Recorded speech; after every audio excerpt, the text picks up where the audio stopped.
Iowa has helped narrow the presidential field for the rest of the nation since the 1970s.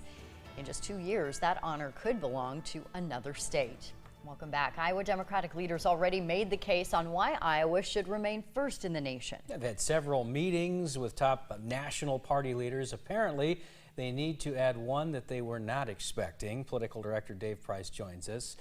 Dave, where do we stand? Because I know after the last caucus, everybody was like, what's going to happen now? I think Iowa Democrats stand nervous. I think that's a safe bet tonight. Now, they already expected a D.C. trip August 5th and 6th. They hoped to find out then Iowa's place in the 2024 presidential nominating process. Well, now they know that there will likely be an additional meeting later on this month for more discussion. Now, likely not a final decision on Iowa's future, though.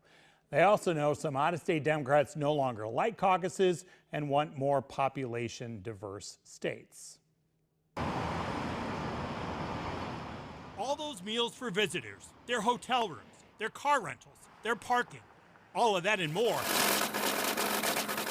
Tens of millions of dollars from candidates, staff, media, and onlookers, all of that could be at stake if Iowa's caucuses don't stay first in the nation in 2024. We're first until we're not. West Des Moines attorney Scott Brennan might feel more pressure than any other Iowan right now. He's a party representative on the Democratic National Committee, the ones deciding Iowa's place on the 2024 presidential nominating calendar. My feeling is that August 5th and 6th, we're going to have those very direct discussions about what a calendar looks like. Some of the Iowa Democrats fear that the DNC is sending a signal here. Maybe it's Georgia or Minnesota, Michigan, Nevada. Maybe one of them should go first next time around. And maybe the past is a problem here. Joe Biden only finished 4th in the 2020 Iowa caucuses and doesn't seem to be doing much to keep Iowa first next time around. The White House is not engaged at all. Brennan is both an optimist and realist. He's optimistic that somehow Iowa can at least be near the top of the states in 2024 to hold on to the prestige, influence, and dollars that come with that. But the realist knows that changes to the early state nominating process are coming. And I think if we walk away in August and there's absolutely no change to the calendar, I think people will lose their minds. Now, this could be wishful thinking for Iowa Democrats, but a couple scenarios here. Maybe the DNC keeps Iowa where it is and changes a different early voting state, like New Hampshire or something.